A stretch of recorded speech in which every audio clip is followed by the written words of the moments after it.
Acara selanjutnya, penyerahan surat keputusan ahli bentuk Institut Agama Islam Nahdlatul Ulama Bandung menuju Universitas Nahdlatul Ulama Bandung, sekaligus ahli bentuk Institut Agama Islam Al-Azhar Menganti Gresik menjadi Universitas Islam Al-Azhar Gresik oleh Profesor Dr. Haji Amin Suyitno MAG, didampingi oleh Sekretaris Kopertes Wilayah 4 Jawa Timur, Bapak Dr. Kiai Haji Ilhamullah Sumarkan MAG.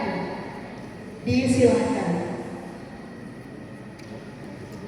Kami mohon kepada Rektor Institut Agama Islam Nahdlatul Ulama Bandung, didampingi oleh Ketua Yayasan Rancawana Bandung, Bapak Haji Muhammad Sudiono Fauzan SAG MM, dan Profesor Dr. Haji Siti Allah MPD selaku Rektor periode 2022-2026 untuk maju ke depan.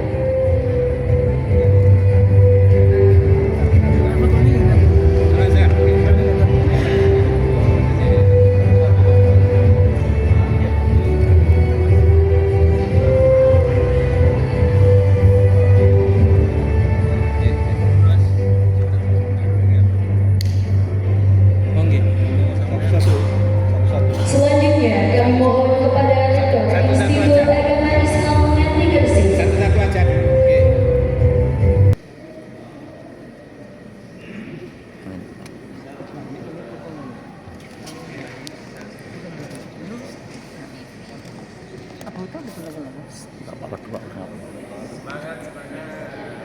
Selamat kepada Institut Agama Islam Nahdlatul Ulama Bandung, alih bentuk menjadi Universitas Nahdlatul Ulama Bandung. Beri tepuk tangan yang meriah.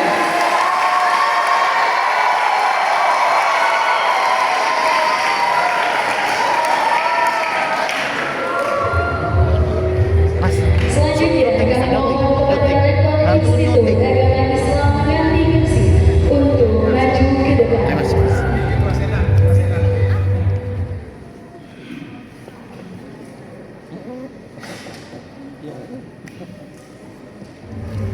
Tengah Arif.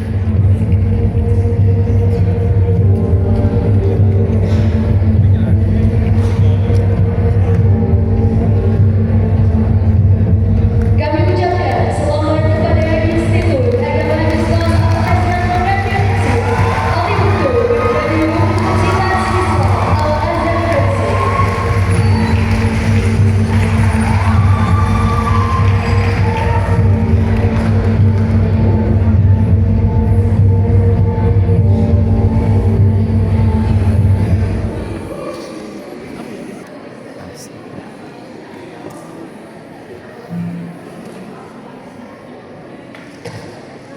Walaupun belum disubsidi secara sengaja, karena biasanya kalau sedangkan sekarang sementara.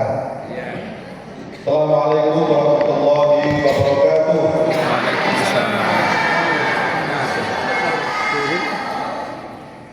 Alhamdulillahirabbil alamin. Wassalatu wassalamu ala asyrafil anbiya'i wal mursalin sayyidina Maulana Muhammadin wa ala alihi wa sahbihi ajma'in wa ba'du.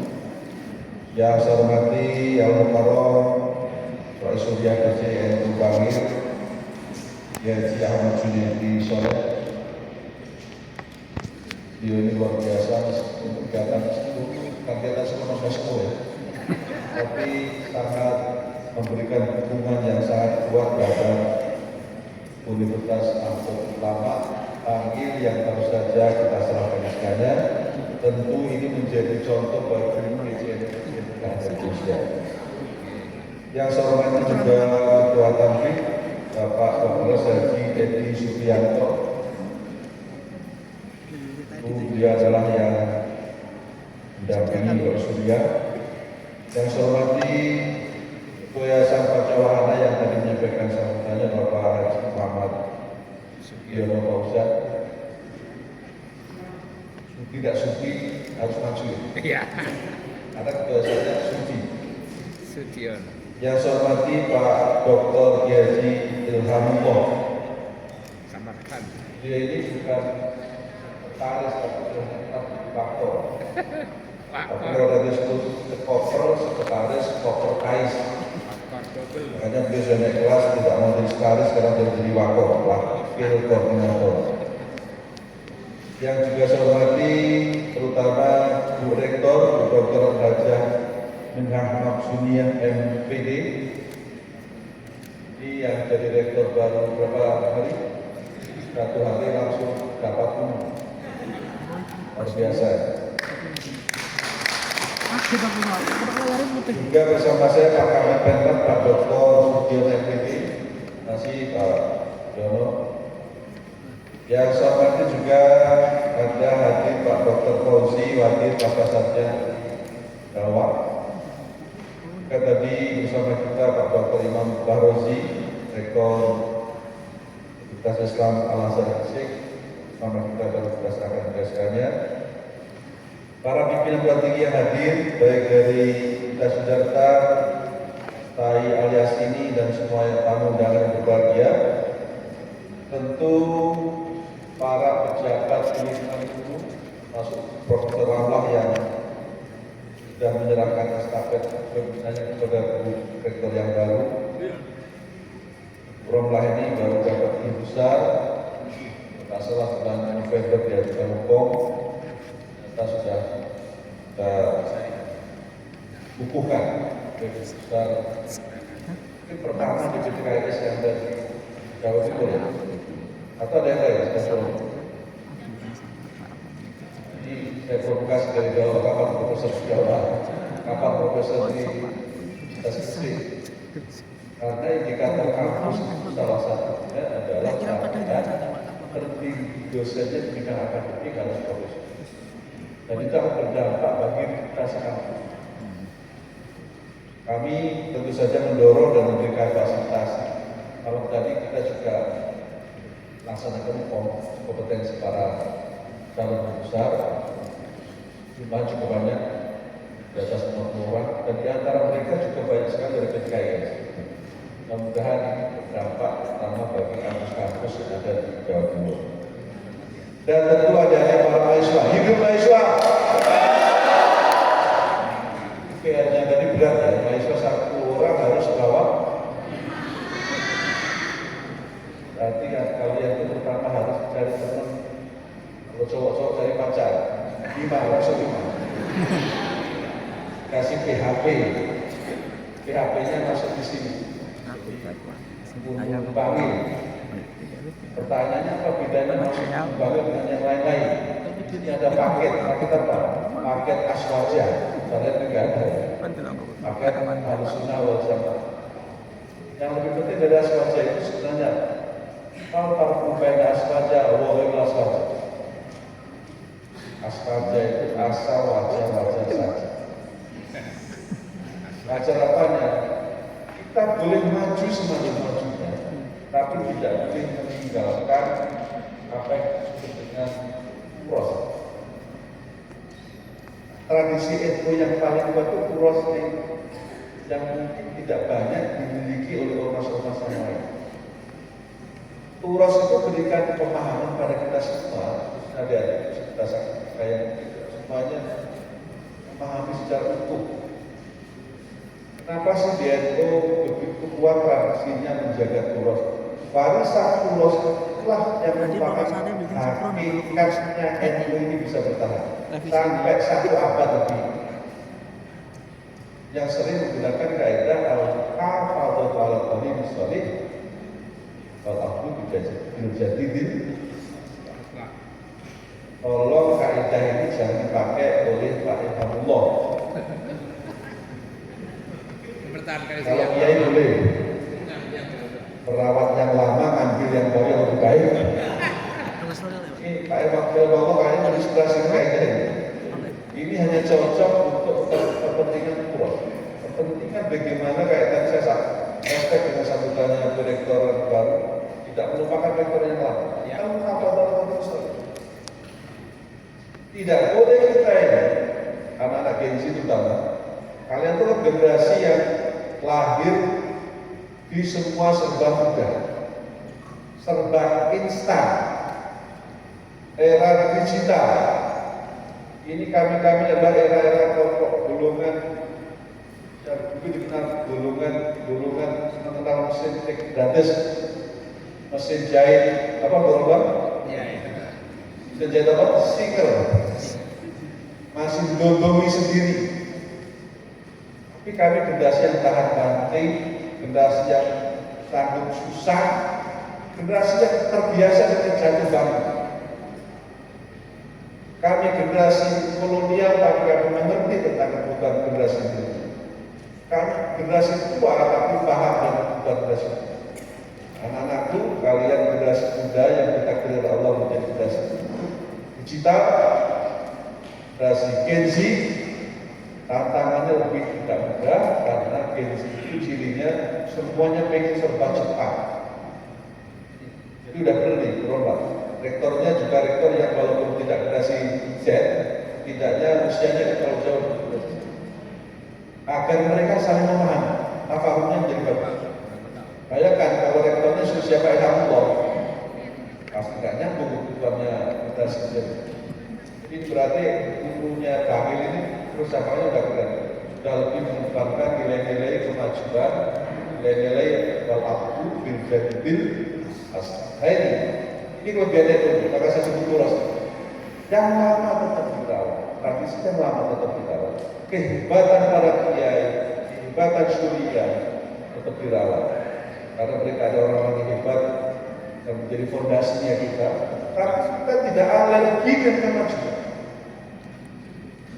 Kalau kita kenal sama ibadah al-jamiah, wal institutiyah atau institut apa beda? Karena nanti harus ada bedanya. Kalau sekolah tinggi bedanya juga apa? Sekolah tinggi itu masih satu bidang ilmu saja. Sekolah tinggi ilmu tarbiyah, satu bidang itu. Makanya sedikit itu bidang ilmu juga sebut sekolahan. Begitu institut lebih dari satu bidang ilmu. Ada tarbiyah, ada syariah, ada fakultas dakwah, ada fakultas syariah, tapi dalam rumput yang sama. Begitu jadi universitas, masalahnya universal, lebih generalis,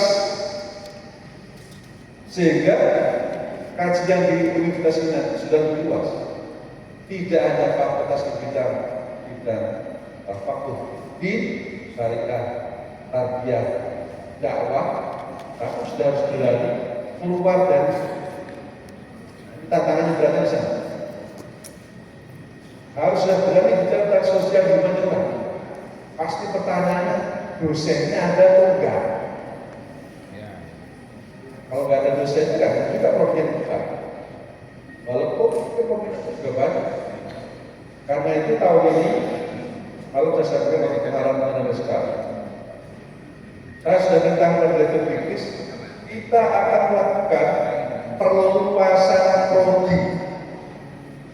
Prodi di bawah Kemenak, di bawah Fikis itu baru sekitar 80-an prodi. Sementara di tempat lain yang tetangga kita sudah ribuan prodi. Kita akan buat nanti 3 klaster prodi. Pertama, prodi yang berbasis akademik. Yang kita miliki sekarang ini baru prodi-prodi akademik. Apakah itu tarbiyah, apakah itu hausasia, apakah itu dan sahabat, apakah itu semuanya akademik. Ke depan, selain akademik akan kita buat juga profesi. Di kita juga baru ada satu profesi namanya PPG, pendidikan profesi guru. Ke depan, yang sedang kami rumuskan, nanti akan ada dari Al-Falusasia, kalau ingin menjadi seorang advokat syariah, ada prodi profesi advokat syariah. Kalau yang menekuni terkait dengan akuntansi, nanti akan prodi profesi akuntan syariah. Supaya apa? Supaya perkembangan PTKI atau PTKS baru menunya harus ada. Pilihan menunya harus ada. Bisa dibayangkan nggak? Hampir semua kita yang kita tawarkan pasti targetnya kualitasnya suluti. Bertahun-tahun dari kita lahir, dari PTKI lahir sampai sekarang itu wajar kalau PTKI kita juga tidak banyak pilihan orang untuk kampus. Makanya kalau ibarat saya contohkan warung kita itu menunya terlalu terbatas, pilihannya terlalu terbatas. Semuanya rasa pecel, lele, ayam, ya pecel. Begitu orang pengen suasana yang lain, kita tidak bisa memberikan menu baru. Makanya ke depan, kalau minta pada Direktur Kritis, kita akan membuat pengembangan produk. Lalu kita akan kembali ke vokasi. Jadi ada akademik, ada profesi, ada vokasi. Mungkin di antara kita selama ini tidak terlalu memberikan perhatian misalnya. Pernah mendengar Juleha? Pernah dengar Juleha? Apa Juleha? Sembelih halal. Apa gadis Gresik? Juru sembelih halal. Juru sembelih halal. Tukang menyembelih binatang yang kita makan, pakai ayam. Kebayang nggak oleh kita? Kalau kita catering, ribuan ayam yang disembelih oleh catering atau bahkan di pasar-pasar atau di Jakarta itu tentu disembelih dengan cara halal. Agak pikiran ini, pas dibuka oleh Syria yang mudah, pas dibuka oleh Bobok. Pertanyaannya, kalau kemudian tidak disembelih dengan cara halal, padahal kita itu dalam Islam disyaratkan dengan halal. Hal yang sepele tapi tidak menjadi pikiran kita. Mungkin kalau saking kita menghindari hal seperti itu, ya itu memang muskilah. Ya secara teoretik itu daruratnya begitu. Tetapi secara struktur keilmuan tidak seperti itu. Kalau darurat di negara-negara yang mungkin di situ tidak mayoritas Muslim, kita bisa ngerjain enteng. Kalau darurat, udahlah dimakan basmalah. Di negara Muslim terbesar di dunia ini, hal-hal seperti itu harus diperhatikan. Apa kalau kita menjadi seorang juri sudah hal-hal kuliah 5 tahun tidak perlu? Cukup diploma. Makanya vokasi. Bisa jadi cukup setahun. Atau itu baru bicara vokasi juleha. Ada lagi. Pernah nggak kebayang? Kita itu kalau nanti meninggal yang khusus ya? Siapa yang khusus? Mudin kan? Kalau misalnya kuliah, misalnya kemudian nanti jadi seorang kuliahnya gimana? Gak ada vokasi mudin itu kan? Mudin itu jadi mudin karena legitimasinya masyarakat dan tidak ada SK. Di era digital, di era yang sekarang semua butuh rekognisi untuk SK, kita penting cetak mudin. Dan itu pasti dari kalau fakta syariat. Artinya si mudin ini diberikan bekal keilmuan cukup diploma setahun, 2 tahun. Bagaimana cara mengurus jenazah yang ada? Jangan sampai ada usulnya yang ngurus itu orang nggak ngerti cara arkan janais, fikih janais, fikih jenazah. Halnya sepele, karena kita urus itu hal yang sepele tapi nggak ada usulan. Padahal itu mutlak termasuk yang memandikan jenazah di rumah sakit itu kan tidak cara bagaimana memandikan jenazahnya. Jangan-jangan cuma disiram saja. Kita ini bukan binatang. Kalau kita mengurusi orang dengan cara yang benar karena kita tahu fikihnya, begitu kita meninggal, belum tentu diurusi orang yang benar, yang paham tentang fikih. Ini PR. Dan kita PTKI mencetak mudin. Karena belum tentu ketika kita meninggal itu di tempat orang-orang yang soleh. Bayangkan, hari-harinya kita mengusir orang-orang para umat dan benar, begitu kita meninggal tidak ada ahli yang mengusir ada. Mudin menjadi penting, jadi hal yang harus kita jadikan fokus salah satu kasus. Belum bicara tentang industri halal, fashion. Hampir semua negara ini sekarang boleh konsumsi halal, karena mereka bukan bicara soal syariat, bicara pangsa pasar.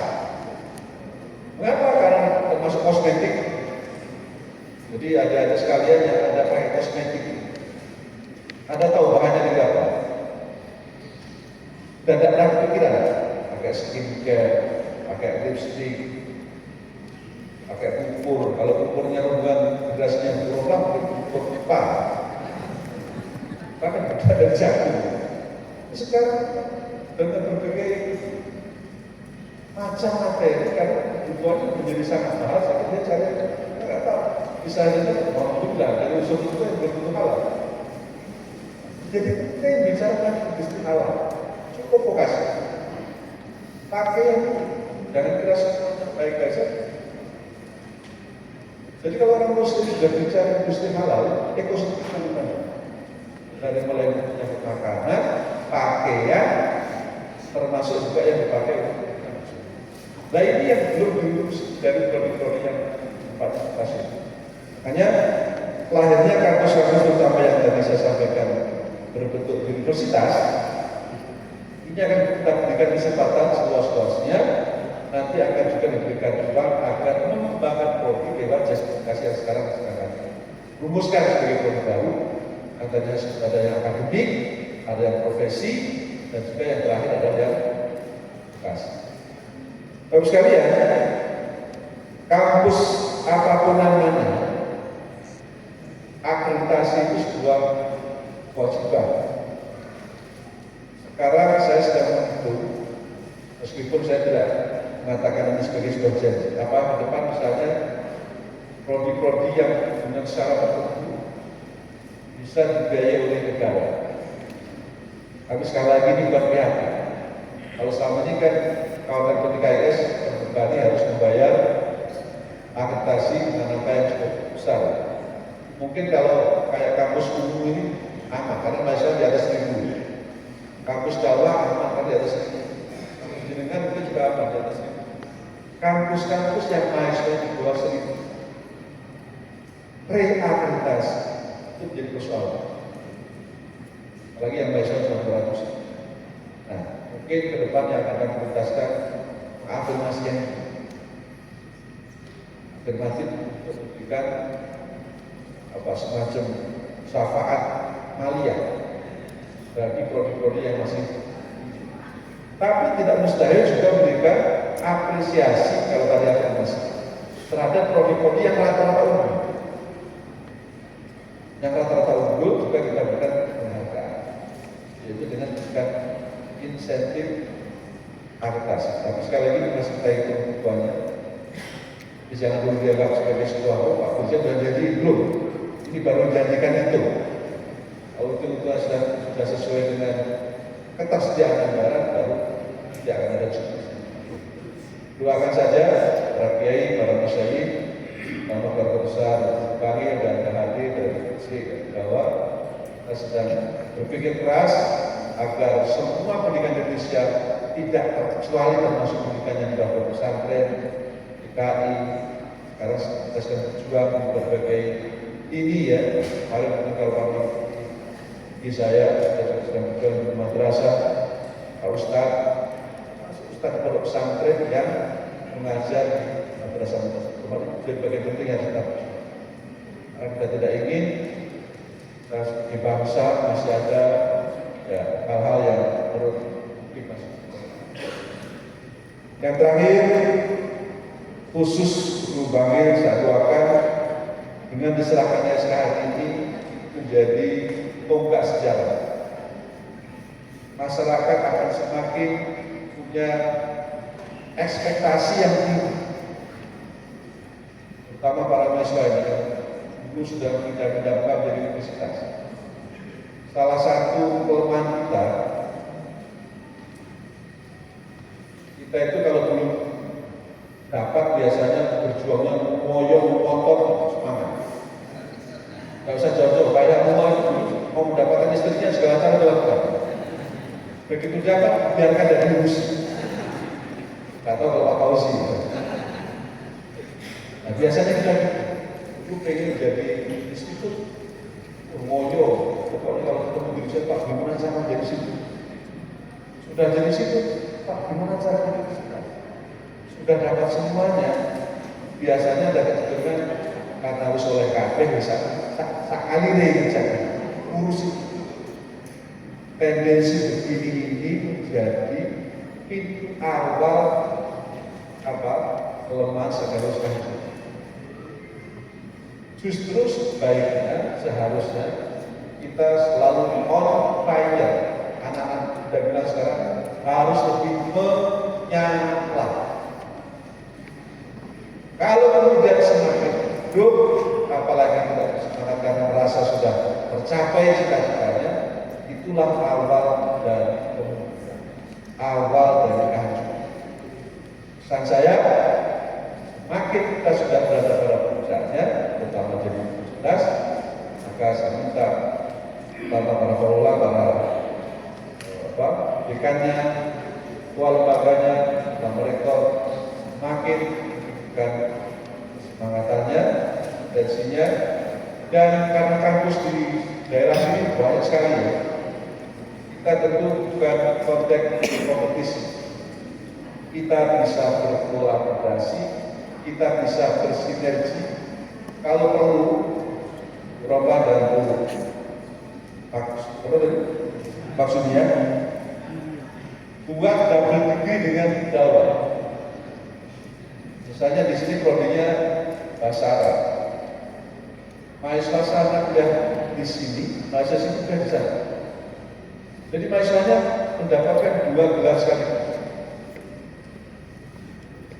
SPP-nya bisa dibicarakan secara adat. Ya ini tren. Tren hari ini itu orang tidak bisa alfiah binafsik. Tidak bisa orang sekarang hanya depankan mengandalkan hadis guys. Harus alfiah bigoy. Maksudnya sinergitas.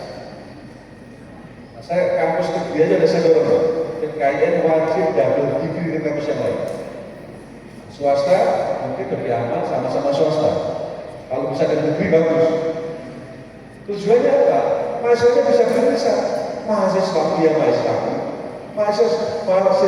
juga mahasiswa. Jadi yang dekat hanya dekat. Paling gampang, Jawa dengan Gunung. Lalu mata kuliahnya bisa bersama-sama, yang nggak ada kamu diajarkan di sana, yang nggak di sana diajarkan di sini. Kelebihan di sana diambil dari sini, kelebihan di sini diambil di sana. Kalau ini yang akan menjadi fokus kita, insya Allah mahasiswa kita akan mendapat dua-duanya, kelebihan dua-duanya dari dua kampus. Itu sama dengan eranya sinergitas, bukan eranya kompetisi. Eranya sekarang saling malah berbeda, berketergantungan satu sama lain. Tolong nanti boleh dipelajari oleh direkturnya. Penting sinergi ini. Dan itu juga menjadi tagihannya dan tagihannya lah. Lembaga ada semakin apa yang Anda kerjakan, Anda kerjasamakan. Tentunya apa? Dan saya yakin para mahasiswanya juga akan tertarik kalau kemudian bisa kuliah di sana, kuliah di sana. Kalau urusan SPP bisa dibicarakan baik-baik, pasti memang. Dan ini bisa wajib, bisa pilihan. Kalau misalnya para rektornya mewajibkan, itu keren banget. Misalnya mahasiswa 300 kuliah di sana, yang 300 sana juga kuliah di sana. Coba dipikirkan Pak Fauzi ya, dibilang dengan Pak Rektor, Bu Rektor juga saya tanya, jangan-jangan nanti yang mulai pertama di Indonesia adalah antara Dawa dan Unu Bangi. Tunjukkan bahwa kita bisa berkolaborasi, tunjukkan bahwa kita bisa bersinergi. Karena masa depan anak-anak ini butuh kolaborasi, bukan butuh individualisme. Itu saja pesan saya. Mudah-mudahan Allah SWT berikan ridho dan kemudahan semua usaha dan perjuangan kita. Sekian demikian. Saya tidak berpantun karena pantunnya sama pakai aura kasih. Padahal aura kasih tidak ada. Wallahu a'lam. Wassalamualaikum warahmatullahi wabarakatuh.